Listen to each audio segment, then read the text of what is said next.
Welcome to Happy Times and Places, a positively inclined Doctor Who episode commentary podcast in which I, Toby Haydock, watch a Doctor Who story chosen by a friend of mine, all the while trying to guess what their favourite thing about each instalment might be.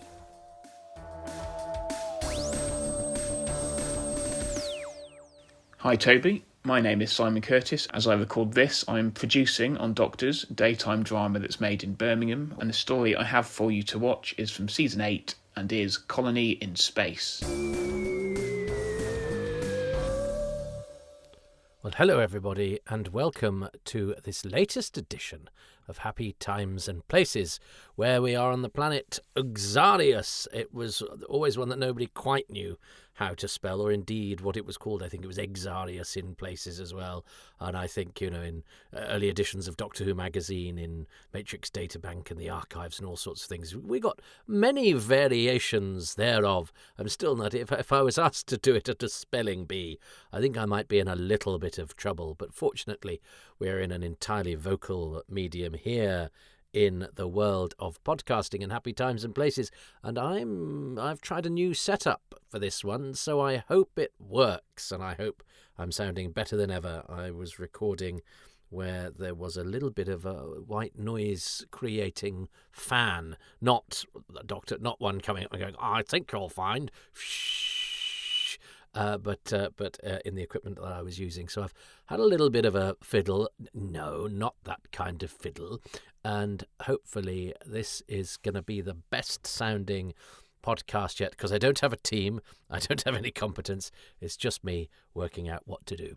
But what I do have is a whole load of trusty correspondence in the land of Patreon, which, a reminder, is at patreon.com/Toby Haydock, which you can have all sorts of goodies where you can have lots of goodies at your disposal for as little as £3 a month. But if you are thinking of joining, don't join through the app. And if you are already a joinee, don't do it through the Apple app, because they charge an extra 30%, and that just goes to them, which is ridiculous. I think you can do it just directly through the page on the internet and not go through the Apple app, because that saves you money and doesn't make any difference to me. So, let's not have money going where it shouldn't for absolutely no reason whatsoever, apart from that being your access point when there are other access points are available, which is what I've occasionally said. Let's not get into that now. Please, who is corresponding? Well, first up we have Sarah Krotzer. Hello, Sarah, who has corresponded before in this story, which is very good, very exciting. I wonder if this is the first episode. I liked this comment too. I did see this when it came through on my email. I wonder if this is the first episode to show the influence of Star Trek, as opposed to the next year's Curse of Peladon, which usually gets that nomination. The Exarian Guardian is a bit reminiscent of the Telosians from the Menagerie. I agree. I do think there's something Star Trek-y about the alien species herein. And the Apple features a primitive culture that worships a very advanced and dangerous machine. Both had been broadcast in the UK between the summers of 1969 and 1970. And as we know, Doctor Who writers were not averse to being influenced, whether consciously or subconsciously, by stuff that they had viewed, especially as 69 and 70. Well, people would have well forgotten, and certainly not have access to double check come the broadcast of Colony in Space. So you could liberally be influenced by. John Hall adds, the Guardian in the story always looked to me like a cross between a Cabbage Patch doll and a Telosian suffering from a nut allergy. I do. Yes, this is Telosian again, which is the creatures in the Menagerie, the Star Trek episode, which is the one that shows clips from The Cage, of course, the pilot of Star Trek, starring the late Jeffrey Hunter. But let's not get into that right now. I won't show how, because I remember when The Cage did not exist, or it only existed in the clips from the menagerie, and then I think they found a black and white version, and then they managed to recreate it with black and white bits in between. And then they found another version, but I believe that the version that we have is not quite complete. Anyway, I've disappeared for a day looking up versions of The Cage, which has sort of come together via different sources, a bit like episode 2 of Colony in Space there. But it's good to see it's not just Doctor Who fans who have to sort of wait for some of their installments to get recreated or recovered or put back together from disparate parts, rebuilt like Steve Austin. John Hall adds, additionally, the way the Guardian sits on its throne with its legs spread, don't like the way this is going, John, so far apart that it reminds me of Sharon Stone's infamous scene in Basic Instinct. John Hall, you are the first person to compare the Guardian in Colony in Space to Sharon Stone. Unfortunately, the throne is positioned at such a height that the Doctor must be getting an eyeful of what's under the Guardian's toga. Wash your eyes, your mouth, and your typing fingers out, John Hall. Shane Play says, I think everyone is American here at the moment commenting on this. Maybe the first comments are American because I release at midnight, and so Americans are awake because it's not midnight there. Because Shane Blaze is here saying, when the master can't gaze intensely at someone and force them to submit to his will, he busts out some serious paperwork to beat them down. What a true fiend. Yes, that's very true. I can't hypnotize you. I'm going to break out the bureaucracy. Frank Shale says, the 90s Universal TV series Earth 2 owes a huge debt to Colony in Space. The plot is the same. Colonists are menaced by a corrupt, exploitative corporation that uses a fugitive infiltrator, played by Tim Curry in the Roy Skelton part.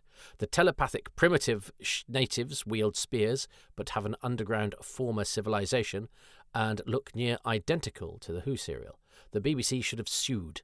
Colony in Space is a lot better and probably got loads more viewers. Earth 2, goodness me, I remember the name, and I probably read about it in magazines and stuff without ever watching it. There was a lot of things like that. John Hall says Colony in Space definitely got loads more viewers than Earth 2, because Earth 2 aired at 7 p.m. on Sunday evenings and was always preempted when the Sunday night football games overran. The same thing also happened to Erie, Indiana, when that show aired in the same time slot, and the resulting low ratings led to the cancellation of both shows, much to my annoyance. In fact, I never got to see either show in its entirety until they were released on DVD. Yes, American television is cutthroat, is it not, gents? Jason Thompson, who's warned me he's going to be getting very scientific with the later installments of this story. Jason says, I love the drunk scenes too. If you weren't listening to last week's, the scenes of the IMC men getting drunk in celebration were my favourite bit of the episode. A somewhat rare realistic portrayal of characters slightly impaired by alcohol without going for OTT slurring or staggering or making a huge deal of the hangover. I wonder if it's a bit more than just a bit of stuff for the actors, though. It seems to me to have been put in, whether by the actors, the director or the writer, to make it a bit more plausible that they'd fall for Winton's rather lame trick of pretending to be the adjudicator to lure them back into an ambush.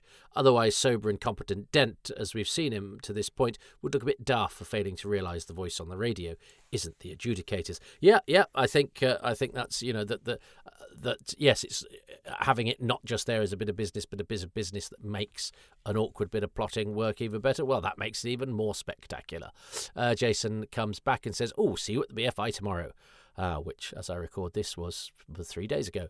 Or by the time this goes out, it was lovely to see you at the BFI on Saturday. Unless our paths didn't cross, in which case, sorry to have missed you on Saturday. Delete as appropriate. Well, I did see Jason Thompson, and in fact, both Rob Sherman and I signed our Running Through Corridors Volume 1 when we were standing next to each other, which is a very rare occasion. So I think we kind of heckled each other in signatory form.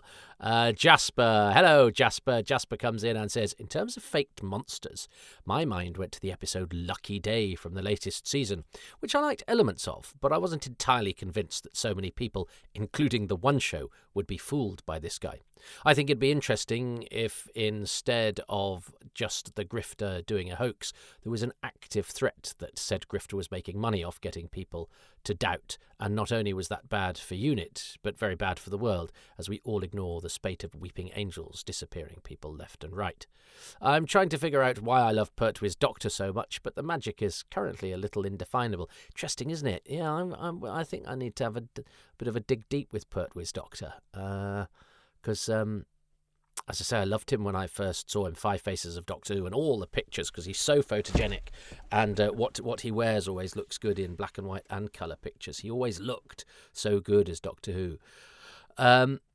And the Pertwee era was a bit of a disappointment to me when I got it on video, but I never had a massive problem with Pertwee, but I also didn't think he ever saved a story that was poor. So he's always been kind of all right for me, even though he is undoubtedly Doctor-like, with that indefinable magic, that elegance, that pizzazz, that charisma.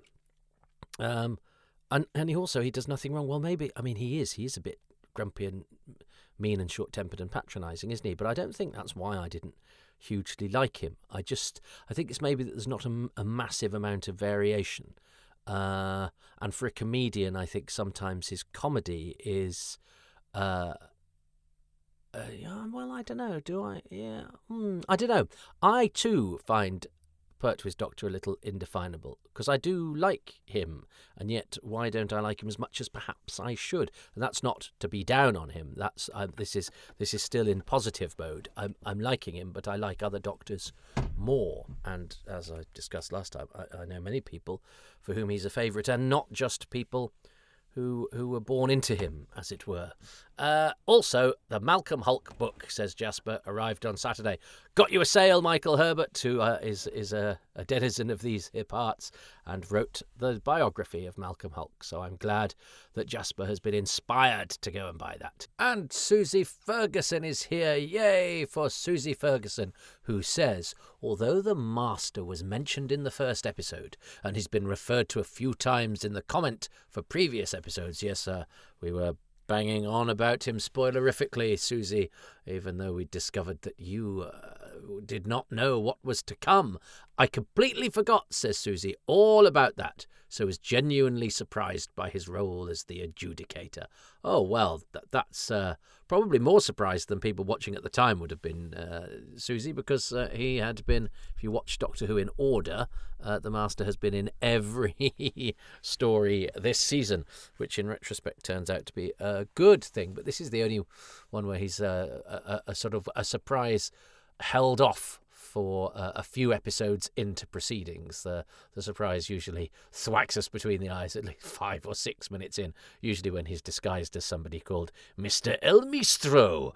But anyway, that was definitely my favourite thing of the episode, and I'm very intrigued as to what he is up to, because Susie, if you are not a regular listener or you've just dived in to these latest ones for the first time, Susie is a relative newcomer to watching experiences of old Doctor Who. She came into our view apologetically, saying, "Oh, please don't have a go at me." And then when she realised that we weren't going to have a go at her because we're not those sorts of people, she has gamely dived into proceedings in a very exciting manner. It's lovely seeing things new and freshly minted through her eyes that I am over familiar with. Has been one of the joys of this process.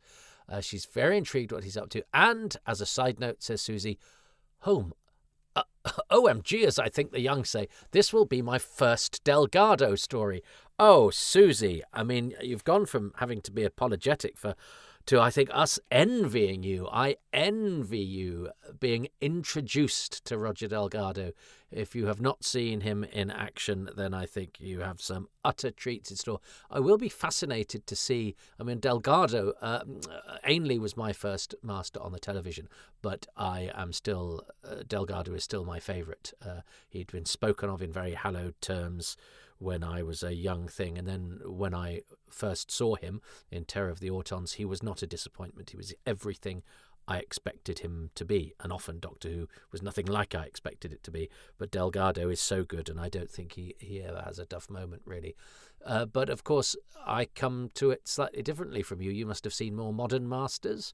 I wonder how he will compare for you, because often our first one is our favourite one. But as I say, that's not the case with me, because I think Delgado might well be an exception to that rule, because he stamps his authority in the part so immediately and so brilliantly. And David Gillespie Pratt, a regular correspondent, and a lovely correspondent is David, and I have had the pleasure of meeting him, actually. Not the same with Jasper and Susie and some of these names who I only ever see written down and would love to meet in the flesh one day. But the internet makes us friends, doesn't it? It's a peculiar thing. We're like pen pals without having to wait for our mums to get us a stamp. And actually writing letters takes a long time. I had to write some letters recently, and you have to take the afternoon off. I had some of those great letter writers of the past. They can't have had a hobby.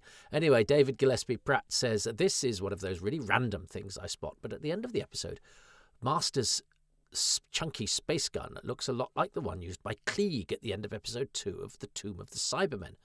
Another reused prop or just a similar one? I wonder if it's probably a reuse. Why not? I suspect they probably... Visual effects just came to Michael Bryant or even Roger Delgado with a box of guns and said, do you fancy one of these? Or maybe they didn't. They just went, yep, this is the gun for this week, and it was just one they had lying around. Look, I've made this from scratch, they said, having just found it in a corner, in Gun Corner. But, yeah, well spotted. It is not. I think it is a bit like a tomb gun. That's not a reuse I've seen flagged up before, or if I had, I'd forgotten. So, yeah, but it's certainly not dissimilar. So we are going to now watch episode 5 of Colony in Space. And I would like you to press play in 3, 2, 1.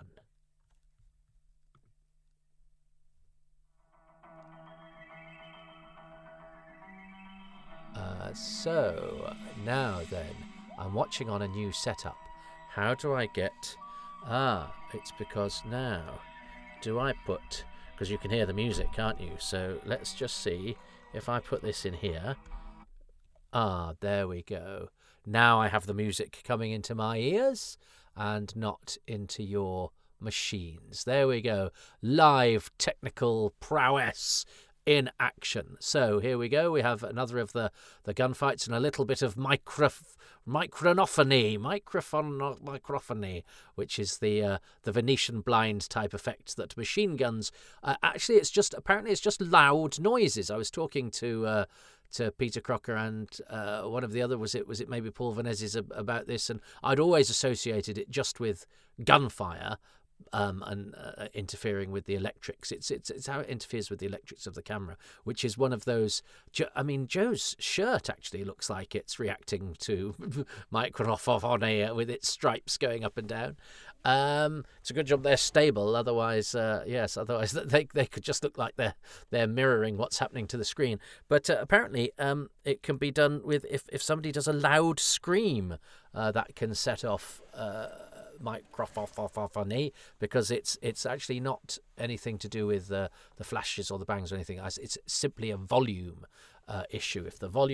If something happens suddenly too loud, it interferes with the makeup of the picture and makes it break down in that way. And it's one of those things where you go, as a television maker at that time, well, I'd like realistic gunfire, but I do know that this is what will happen to the screen. But and careful viewers will probably spot it. A lot of viewers would probably just think, oh, my television's on the blink, and not notice that it happens every time that there's a gunfight. Only a gunfight in a television studio. It doesn't happen to film cameras, does it? A miserable planet. That's not very adjudicated. Look, Pat Gorman alert! Pat Gorman, having been an IMC man, has now grown a moustache and joined the colonists. Oh, the moustaches in this story are of multiple use, aren't they? And in this case, yes, he's got a moustache to enable him to become... So he's done primitive and voice in episodes 1 and 2, although it turns out he didn't do voice. And then IMC Man Long in one of the previous weeks. Was it last week? Can't remember. And yes, now he's a colonist. colonist Pat Gorman. Oh, he was. Yes. Anyway, so he plays various parts, and I like that. I mean, it's fun enough spotting Pat Gorman throughout the Pertwee era, and indeed a lot of Doctor Who. His first story is Dalek Invasion of Earth. His last is Attack of the Cybermen. But to spot him in various different guises in the same story, it's perhaps the ultimate Pat Gorman adventure. And he's fitting in with the colonists by being entirely beige. So here we knew that. I love the fact that the master theme, Susie, if you're listening, this piece of music, dum dum dum, that is Dudley Simpson saying the master's about, and it is a great catchy piece of Roger Dalgarde, Dudley Simpson music to hint that the master is about. But there, it's a musical refrain to say the master has outwitted the Doctor via the medium of paperwork, and but we knew that would come to haunt him because I think they discussed it last week, didn't they? So it's Chekhov's paperwork. But it's great. Of course, the modern Doctor, and I have real sympathy with what Russell T Davies is doing there, would just go, oh, look, I've got psychic paper. Although I suppose the master could probably put a psychic barrier and go, I think that's just a blank piece of paper. And everyone else would go, why, yes, it is. We will leave you out. But it's quite nice that the master doesn't have to threaten the Doctor or paint him as a villain or tie him up, but just go, I'm an official guy and you don't have paperwork, so we're going to do this without you. It's a really nicely sort of believable, but equally frustrating. In fact, it's almost more frustrating because it's so mundane. I rather like that. I think that's rather a fun touch. She's got a lovely smile, this Katie Manning, hasn't she? Katie Manning / Jo Grant, because they are actually very different characters. I think we like to think of Katie and Jo being similar because they are both quite scatty, but Katie is a very wily, intuitive, empathic person. I'm not saying Jo is none of those things, but she is very different from Jo. I really like Katie. She's a good egg. Very committed to the environment, so she'll love all of this stuff. I like the fact that Dent is just down to business, and he's already sort of got an idea that the adjudicator may not be all that he seems, and I like that very quiet. I gave you an order, Caldwell, and he almost doesn't blink. He's I like this bit. Again, he doesn't get cross or anything. He's very contained. I love the way he says a very resourceful young man. He goes, okay, well, I'll acknowledge that he's doing very, very well. You're giving it. And again, he doesn't. I know Michael Bryant, because I've spoken to Michael Bryant about Morris. Michael Bryant loved Morris Perry. He's one of his favourite actors. He does some stuff for him in, I think, Secret Army, or is it Tale of Two Cities? Maybe both, but I remember him talking about some of that being his favourite ever acting that he'd ever had anybody do. So he used Morris a lot, and he liked Morris. But he relies on him to do those sort of looks where his face does not change expression, but you know exactly what he is suggesting, what is going on underneath, and it's lovely to have that as a director. I think to be able to punctuate the end of your scenes with an actor, who doesn't have to pull, because I think the temptation is when the camera's on you and you need to be conveying something, to sort of slightly overdo it, to pull a face, to indicate what you're thinking. And of course, really good screen actors, no, they don't have to do very much at all. So the master has a clever sort of invisible laser that if you trip it when you go into his TARDIS, it will set everything off, which is a very master-like thing to do. And it's design. I mean, there are certain. I think if Ingrid Pitt had tried to get underneath that, she might have set it off. But Jo's okay.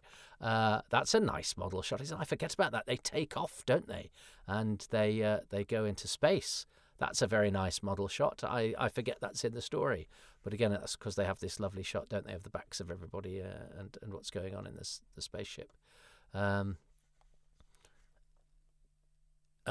this is where. So it's not so much. It's cowboys and Indians, but it's also a bit of cat and mouse, in that you don't. the Master's the baddie, but so are IMC's the baddies. But IMC now know that the Master is not who he claims to be. So it's baddie scuppering baddie. So you've got these various factions who are all acting in their own interests. So this is an intriguing face-off because you don't want IMC to win, but you also want them to impede the Master's plans. I like the fact that the Master's TARDIS has got two sort of whatever it is, poison gas capsule places just in handy, just in case. Yeah, I've got these two little cubicles I can fill with poison gas that just in case. And it's funny, isn't it, how you cannot predict the future? Is that everything that the Master has, all of his clever information, is in physical files. It was alluded to. Was it Richard Bignell a couple of episodes ago who said his favourite thing in the episode is the IMC spaceship, which has got a cork board with bits of paper stuck onto it by a drawing pin. Oh, Joe, you silly klutz. But how, and of course the colonists could be analogue and have everything in books and bits of paper. Oh, there's the Bakewell Tart of Death, the Bakewell Tart television plus button plus everything. Does everyone know what a Bakewell Tart is? Now that's interesting because he presses that button and it lets the gas escape, but he does use it for a different purpose later on. Is it the way that he presses the button? I always have I mentioned this before? How I always think when you press your communicator in Star Trek and go Kirk to Worf, how does it know when you press it to put you through to Worf? Kirk wouldn't be through to Worf, would he? Picard to Worf. Because he's pressed it, so he's activated it, but does that open it up? And then when he says Picard to Worf, it patches him through to Worf, but then how does Worf hear him say Picard to Worf? Because it shouldn't know to go through to Worf until he said the word Worf, by which time does it record it and have it on its... I don't know how that works. But in the same way that when he pressed that red button, it's like it knows to release the gas, whereas he presses it for something later for a completely different purpose. So there must be very many different ways to press that button in order to get it to do different things. And you might have to be careful. Oh, if I press it with my thumb, it'll let my dog out. Whereas if I press it with my knuckle, it will blow up France. But yes, the Master's knowledge that he has acquired is all on paper and files, which seems you cannot predict the future, can you? You can go, well, there might be laser guns, although again, this deliberately has bullets and things. It is sort of deliberately Western-like, and of course, sort of stripped down the idea that the technology can get them into space, but it can't give them funky zero grav, space lifestyles. They're very much there to either with IMC to use equipment to work, or for the colonists to live. It's not about being fancy. The modern technology is purely for utility. Now they've decided to give this comedy music because they're getting a dressing down from Captain Dent. So I'm not sure Dudley needed to go, these non-speaking artists are clumsy. They are klutzy factotums. But I quite like Caldwell being a little bit sarky there. It's nice because Caldwell is sort of meek and isn't sure, isn't quite sure he has the guts to completely stand up to Dent, but he can make a sarky comment. Whereas I think lesser writing would go, oh, he's quite meek, so therefore he won't say anything. In some circumstances, he will get a bit mouthy, but then when push comes to shove, it's a slightly different. It's a slightly different dynamic. But yeah, the Master has a massive, great set of filing cabinets where he's obviously got the plans for the Doomsday weapon, plans for the big Martian laser, but it's all written down on bits of paper, which again fits in with the aesthetic of this story, which is a bit unplugged and utilitarian or whatever. But we could say, well, we might be able to travel in time, but it never occurs to anybody that therefore we would store stuff digitally. We would store stuff on tape. Although actually I was talking to somebody recently saying that it was Peter, who's my friend who knows about all stuff, who was saying, if you store stuff digitally, you will lose it eventually. Hard drives always fail, and some hard drives are better than others, but tape is still the best recording medium. So, but nonetheless, you would still. It's still amusing, isn't it, that in the 1970s, when they were thinking about how would secret plans be kept in the space future? Oh, well, in a lever arch file on paper. The idea that we would move beyond paper for all our sort of planning and maps and information was beyond our thought processes, in the way that spaceships and laser guns and big scientific, major scientific talking points that are maybe the point of a story are not. And obviously, we're full of knowledge after them, because I didn't invent the iPhone. I didn't invent hard drives. So it's not like I thought of any of the things that we can now do. But we still look back and go, why did you think we'd still have files? How very quaint of you. I do like the relationship with these two, because Winton obviously.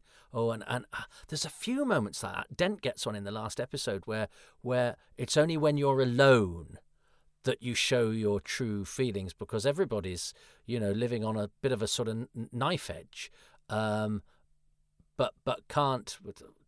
Tony's gone, pal. Sorry, Pat. Pat's out. The IMC guy's going, have you got a brother that works for us? He shaves. But I think the relationship between Winton and Ash is very good, because it's obviously one of mutual respect, but they want different things. And Ash, is never entirely straight with Winton, because he wants to do what he thinks is right. But actually, if they had a really proper relationship, they could trust each other by being entirely honest with each other, and they both sort of withhold something sometimes, and that speaks to people doing bad things for the right reasons, or not being entirely honest because they think they've got the best ideas and all of that. So we have another. It is a bit of a reversal now. We've had another. The sort of power dynamic now changes, that IMC were on the back foot. Now they're on the front foot. So we've gone back and forth with this a little bit now, but we do have some nice nighttime lighting, and it's always good to see the so Pat Gorman's not dead. That's good, because it would be a bit rum if he were to die several times in the same story, though that does happen to Max Faulkner in The Monster of Peladon, but I'm sure we will get to that at some point. And I do like the fact that they've chosen to do machine guns and practical as well. I mean, when Graham Harper, who worked on this, interestingly, when Graham Harper does it in Androzani, we go, that's a really brilliant idea, because it makes it realistic rather than laser guns, whereas here we don't celebrate it quite so much. But I think that's because I think we would like this to be slightly fancier and less drab than it is. So here the practical bullets add to the drabness, rather than in Caves of Androzani, where they give it a realistic edge. I think we're waiting for something to be made of lasers amongst all the beige and the dungarees. There's quite a high dungaree count in this story. Or is there? But maybe it's just that Winton's are very prominent. They're starring dungarees. They're A-list dungarees.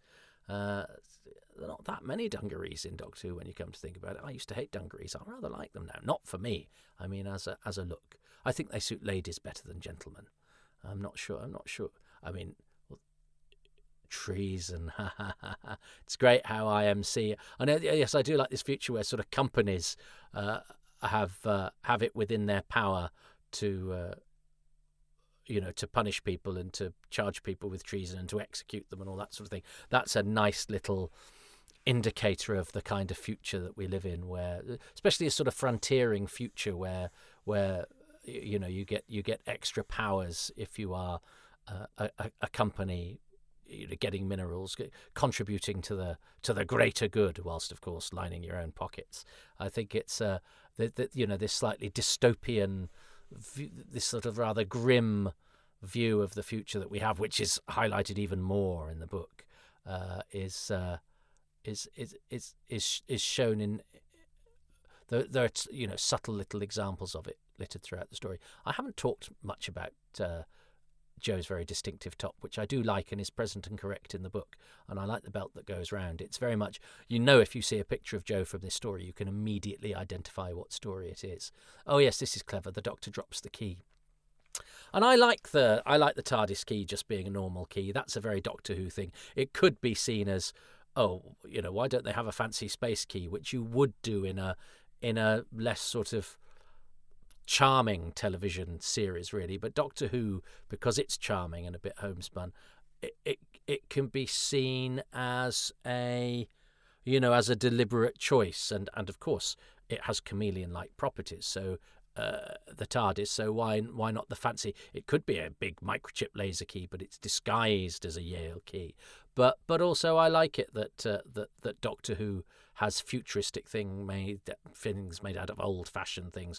That actually dates it slightly less, I think, sometimes. Again, it depends on the context. I think maybe here, because this story does seem a bit cheap and homespun in some ways, it's fitting in with that aesthetic, not necessarily to its favour. Whereas if it was juxtaposed with flashing lights, and if you produce that on, say, a big, funky, sleek, futuristic alien spaceship, it would be a charming, a charmingly dissonant juxtaposition of the charming and earthly with the futuristic and funky, which Doctor Who relies on so often. I suppose it's because there's not so much contrast in this that it is quite relentlessly sort of grey and drab.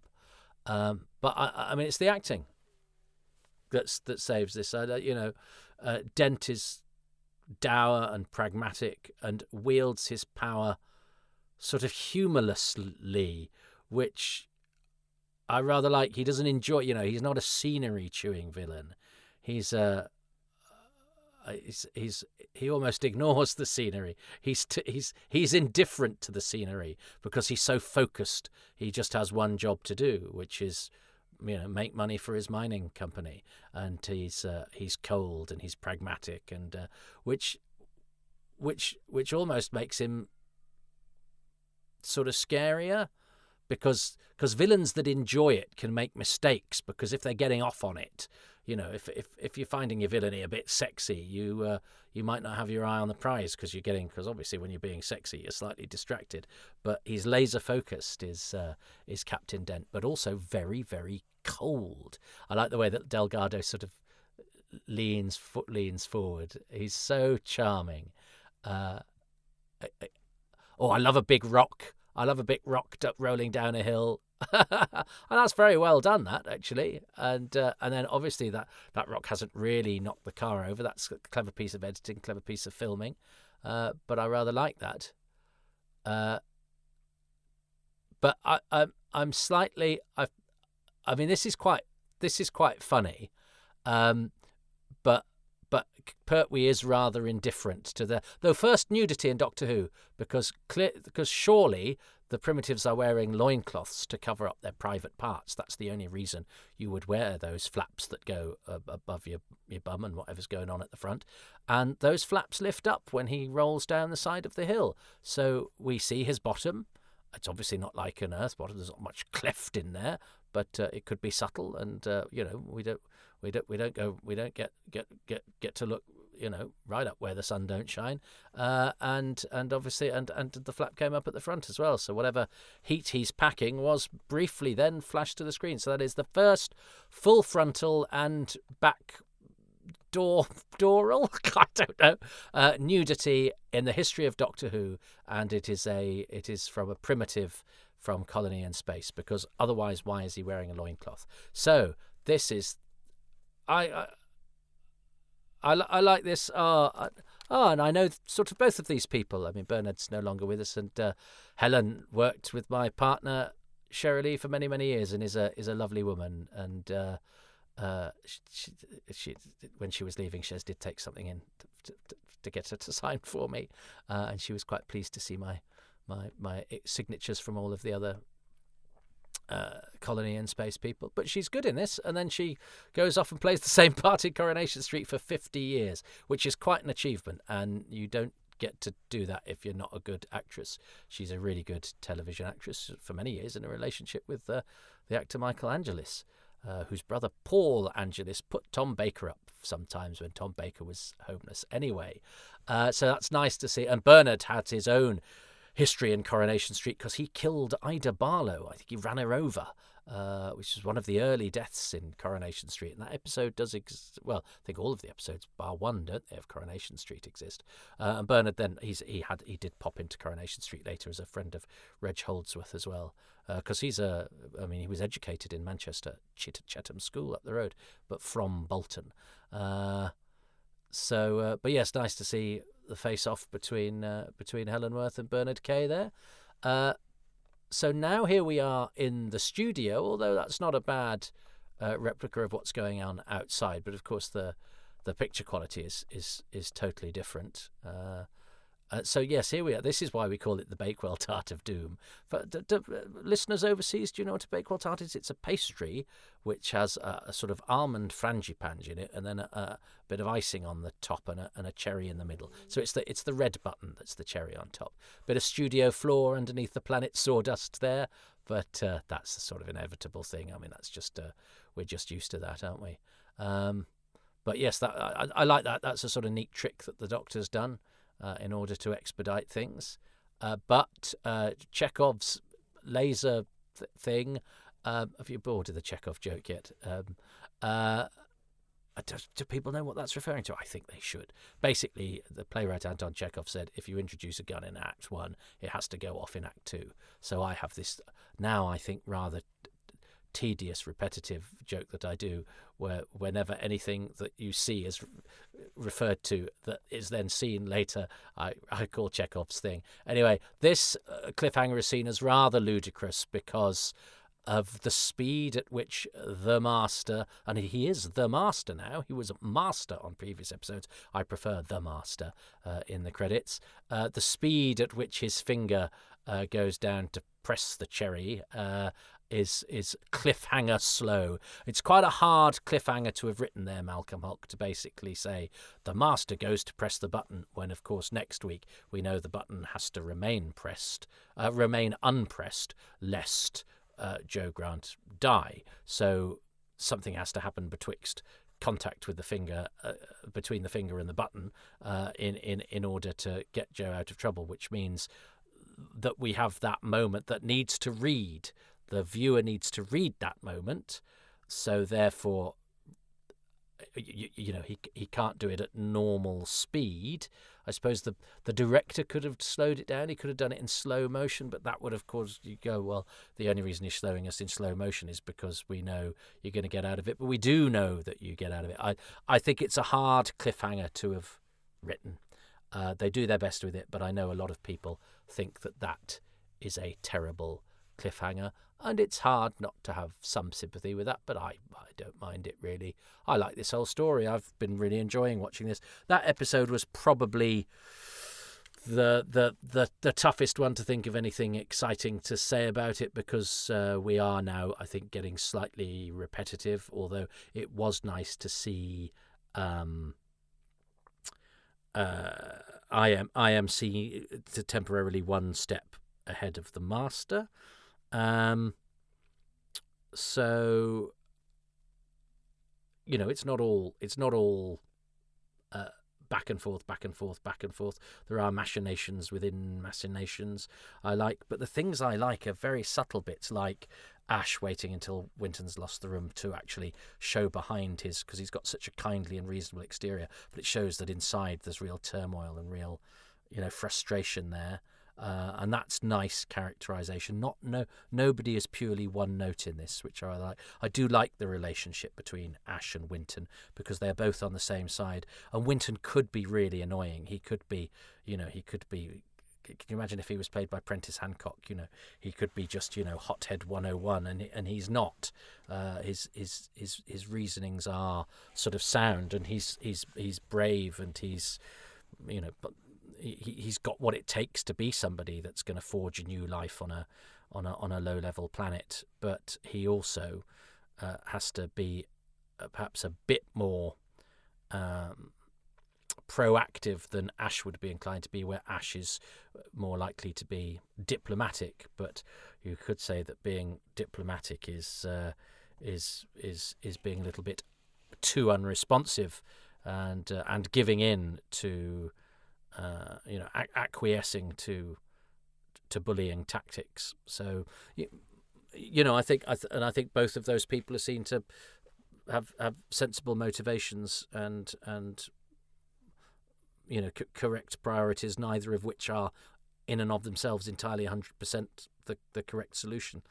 But to choose a favourite thing, I'd say it's a hard one, because there's not an awful lot that stands out. I can't say the Primitives bum, can I? I do like. I haven't chosen the IMC costumes yet, have they? Which I really do like, because amidst all the beige, I think they're sleek. I think they fit the act as well. I think they're rather splendid. The Master's TARDIS, nice to see the Master's TARDIS, although it's a bit silly that he's got his handy gas capsules. I like Captain Dent's line about saying what a resourceful young man. Can I give it for a line? I suppose I could, couldn't I? I could give it for the Primitives bum. I like Caldwell digging at Captain Dent, but I have to remember that Simon has chosen the IMC men as his favourite thing. I could choose Pat Gorman. I could choose the fact that Pat Gorman plays different parts throughout this story in a way that is very like you would in a stage play, but not so much like you would in television. We do get examples of that in The Keys of Marinus, where the same actors play lots of different parts, but they're usually hidden behind rubber masks or beards or whatever. I mean, Gorman is behind a mask when he's a primitive, and as I say, he doesn't actually end up doing the voice, but he's fully visible when he's the IMC man, and fully visible when he's the colonist. But he has a moustache and a different costume. So that's I think that's rather fun. I like a bit of Pat Gorman. Maybe that's my favourite thing, because I do love.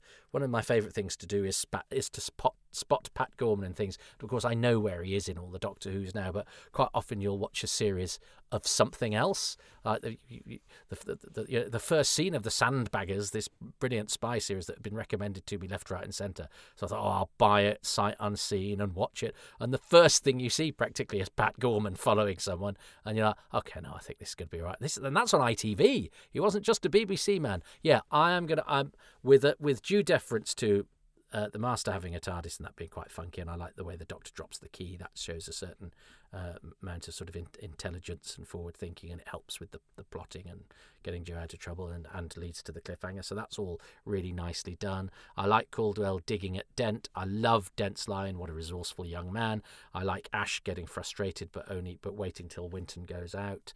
But I am going to I like Helen Worth standing up to Caldwell and saying, and having a real go at him, despite the fact that she's only young and small. We sort of, I think we sometimes forget about Mary Ash herself, because she's played by a famous soap actress, and of course she's not as prominent as some of the other characters. But it's not a cough and a spit; it's actually a very nice part. But I'm going to choose Pat Gorman's many guises, colonist, of which colonist in episode 5 is the latest. So the many faces of Pat Gorman is my favourite thing, because it's Pat Gorman. It's two of my favourite things, Pat Gorman and a moustache, are my favourite things. He's not going to have chosen that, is he? Are my favourite things about episode 5, and what is Simon Curtis, late of Doctors, which I'm sure most of these actors have been in. I shouldn't think Helen Worth has been in, actually, but pretty much everybody else probably popped up. But Colony in Space, episode 5, what is Simon's favourite thing? My favourite thing about episode 5. Well, I've somehow reached this point without mentioning facial hair. There's so much of it in this story. The beards of the Master and Ash, the cracking moustaches of Winton and Caldwell, not to mention a lot of the supporting artists. But I am going to be very specific here on the moustache front. And this person may have been in the earlier eps, I didn't notice specifically, but he has a much bigger role in this, hogging a couple of shots and actually having some dialogue in a fight scene. But my favourite thing about episode 5 is the moustache of Pat Gorman. Pat Gorman's moustache. I have money on you having already mentioned it, Toby. I would not have, of all the things to score a point from, it's my stupid suggestion, because I chose Pat Gorman, but I did invoke his moustache. I'm taking the point for that. I'm tempted to take 2 points for that, just for the chutzpah of me, because I thought I was basically throwing caution to the wind and also throwing victory away by choosing an entirely personal thing.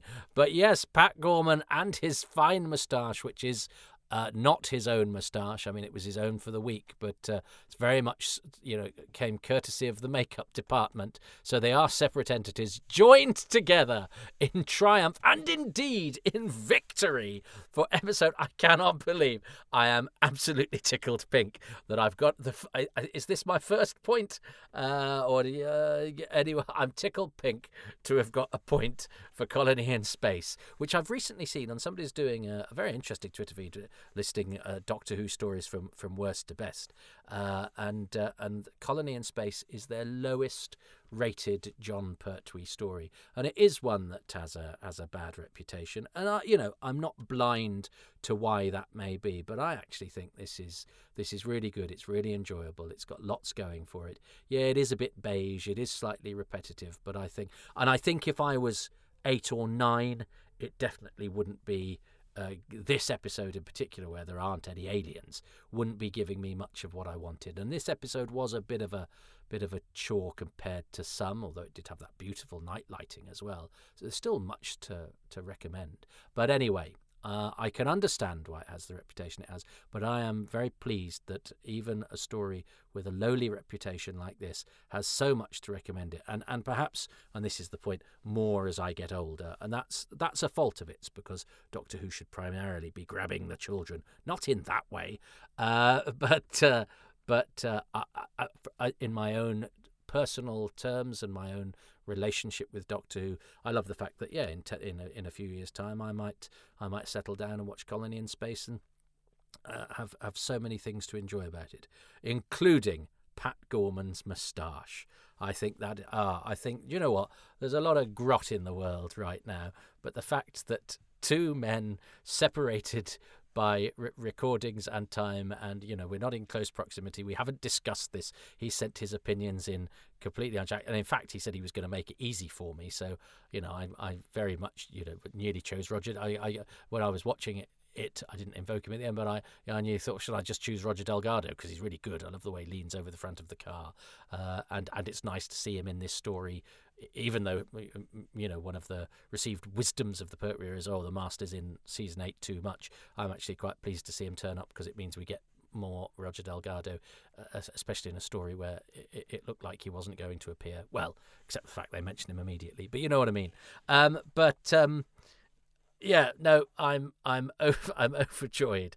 That sentence got away from me. I began it, I think, several weeks ago, so I'm not sure I entirely concluded that thought. But nonetheless, yes, I am delighted that Simon and I have reached the same conclusion, despite... Yeah, well, that's it. He said he was going to make it this easy for me. That was the note I got from him. He's not trying to catch me out. He's trying to choose obvious things. Well, I didn't think Pat Gorman was that obvious, but maybe maybe the arcane nature of my delights is now so predictable that was an unsurprising pick from me. But I'd surprised myself, which I suppose maybe I'm just here like a goldfish in ignorance of my own predictability.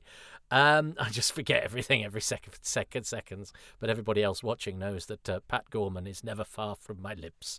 Anyway, Pat Gorman, I'm delighted to have chosen him as my favourite thing. I'm even more delighted that Simon chose him too, and that leaves me in a very happy time and place, and I hope whenever this is transmitted to you, it's the same for you as well. So until the next time, I'm now going to peel off my moustache and, I don't know, play a mud flap next week, but until then, ta-ta! Thanks very much for listening to Happy Times and Places, which is presented by me, Toby Haydock, and my special guest, Simon Curtis.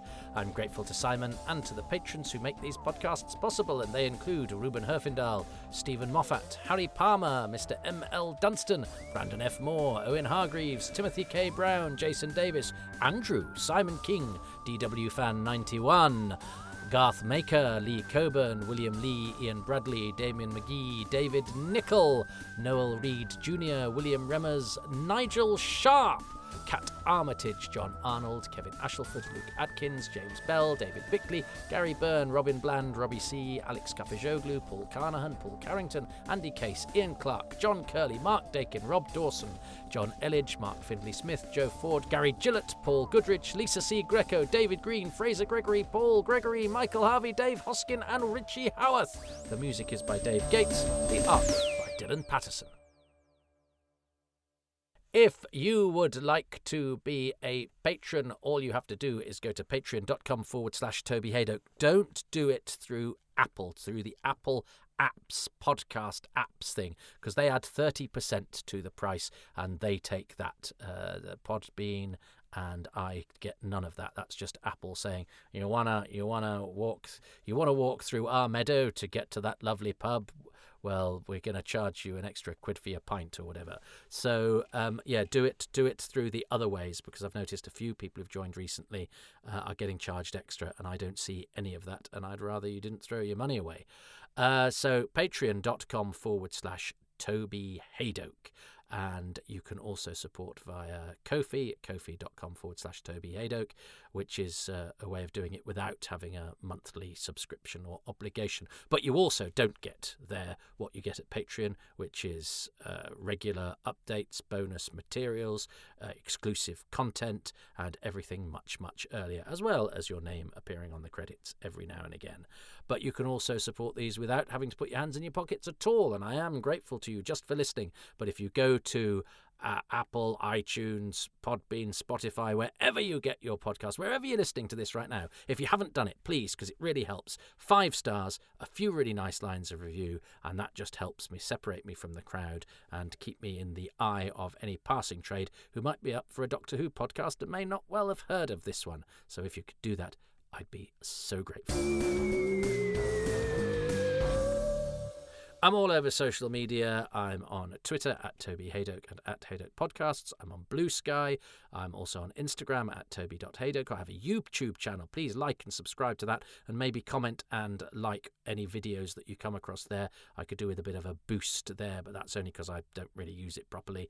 I need to address that. It's on my to-do list. I've got to do my tax as well. I've got to do everything and put those shelves up and paint that thing and snip those dahlias and I've got to mend that bit of decking. I've got a lot to do. But what do I do instead?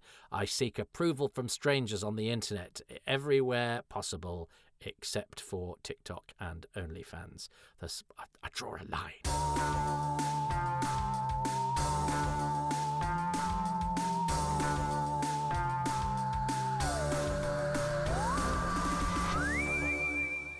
So there we are. Who'd have thought? Pat Gorman, who I know I've mentioned before, lived just round the corner from me in Ruislip when I was between homes and being put up by my friend Peter, and discovered when I tried to track Pat Gorman down that he was literally 10 minutes walk away. I did write to him, but he was a bit shy. I do actually have a signed picture and a signed couple of things that I sent to him on a separate occasion. And he seemed perfectly happy to correspond in that way, but he wasn't one to give interviews. There is one interview with him on I Was a Doctor Who Monster, that thing that preceded the Planet of the Daleks repeat, not the real-time, the Keith Barnfather video I'm talking about now, which is brilliant, which interviewed loads of monster actors from Doctor Who, but not Pat. But Pat Gorman did give an interview with the BBC for one of those shorts, and I tracked down the rushes for various interviews that were done for that, but not the Pat one. Might be out there somewhere. One day when I've got some backing or some time, I might go on a proper quest, because when on my quest I didn't find the John Woodnut one either, but which was not actually used, but they did do one. But I know somebody who's seen some outtakes from the Woodnut one, so it's got to be somewhere. So if you're listening and you have the Pat Gorman rushes for that 5-minute film that went out in front of one of the episodes of Planet of the Daleks, because there's just a couple of snippets of Pat, but it's all we've got. It's the only interview that we've got with him. He was interviewed for David Banks's Cyberman book as well, but I don't trust the tapes of that to have survived. Anyway, all this keenness for a man who pops up and, if he's lucky, has a couple of lines. But he's a legend. He's all part of the rich tapestry, and that's what we love. And I'm always drawn to the people. So, yeah, Pat Gorman, what a life, popping in and out of our television sets, and a welcome guest every time you see him. It's comforting to know he's there. But yes, and he's entitled to be shy, but I'd have loved to have sat down and chatted to him, because he really is a much cherished a part of Doctor Who as a favoured musical refrain or a higher profile actors, really, because it takes everybody, every one of the storytellers that weaves our tales for us is an essential part of the narrative. So yeah. Good. God bless Pat Gorman.